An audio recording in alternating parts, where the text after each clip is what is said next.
Ranking all 17 Hitchcock films that I have watched.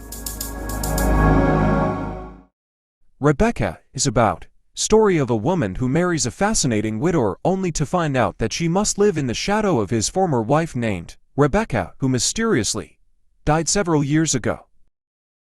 Now Rebecca is a well-made film, being the acting is good, but Rebecca is just not for me. I found it kind boring and the story is not interesting. That's all I can really say about Rebecca.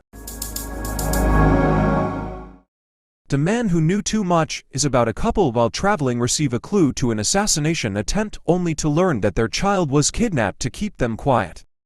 The Man Who Knew Too Much is a good film, but I can't think of anything to say about it.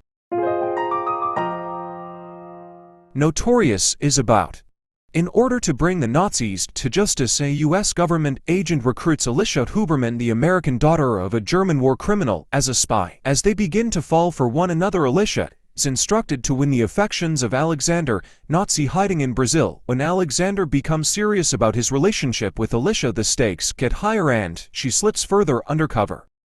I think Notorious is the worst of the for Cary Grant and Hitchcock films. It's a pretty good movie, I just don't like it as much as most people do. Suspicion is about a woman who comes to the conclusion that her new husband intends to kill her from her inheritance. Suspicion is another Cary Grant and Hitchcock film. Man, think this one is pretty fun. I don't think it's super suspenseful, but it's still a good thriller. The Lady Vanishes is about a young English woman tries to prove that an elderly lady was actually on the train. The Lady Vanishes is a pretty great movie. I like the train setting that most of the movie takes place on. I think for a 30s movie, it's pretty funny. I just don't really like the beginning of the movie. The 39 Steps is about spies and police chase an innocent man who is thought to have killed a woman. The 39 Steps is the worst of the innocent man on the run Hitchcock films, but I think that the beginning and the climax are not great, and I think the villain could have been used better, but I think every another thing is pretty great, and it's still a fun time. To Catch a Thief is about to prevent being accused of theft, an ex-burglar must catch a thief who's been copying his style. I like the story of To Catch a Thief and I think it looks really good and beautiful. I did predict the reveal of who the thief was, but another than that is really good, a great time. The Birds is about a San Francisco playgirl follows a bachelor to Bodega Bay, where for no apparent reason flocks of birds begin killing the population. The Birds is a great movie, and I think even though it takes a bit for the birds to start killing, it's still entertaining. I think the characters are great. The suspense is incredible with the build-up and how the birds just slowly begin flocking together. My favorite part is when the birds attack the town. Shadow of a Doubt is about a girl thinks her visiting uncle is the strangler and no, is the Merry Widow murderer. To start off, the villain is really good. I also think that the character development of Charlie is great, and I like seeing her go from apostle loving her uncle to hating him, and this is a darker Hitchcock movie, and that's great. The Man Who Knew Too Much is about a couple while traveling receive a clue about an assassination attempt only to discover that their child was kidnapped to keep them quiet. This remake is a lot better than the original. I think the characters are a lot better. I like how the movie keeps getting better up till Climax O, which I was not a big fan of, but Climax B was really good, and I think overall this is an excellent. Vertigo is about a retired San Francisco detective suffering from acrophobia investigates the strange activity of an old friend's wife, all the while becoming dangerously obsessed with her. Now I have yet to rewatch Vertigo, which I heard that a second viewing is demanded. I'm also not a big romance fan, and I think it gets kind slow. This are the reason it's not higher. But I still really like this movie. I think it looks beautiful. I think the acting is incredible. The plot twist was great. The writing is amazing, and the last 40 minutes were excellent. Dial M for Murder is about a former tennis player who discovers his wife having an extramarital affair, devises a foolproof plan to murder her, and blackmails one of his acquaintances into carrying out the act. But when things go wrong, he is left with no choice but to improvise.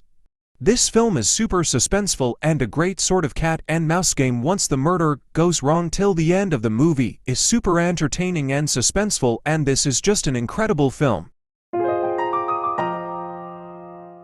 Rote is about two men attempt to prove they committed the perfect crime by hosting a dinner party after strangling their former classmate to death.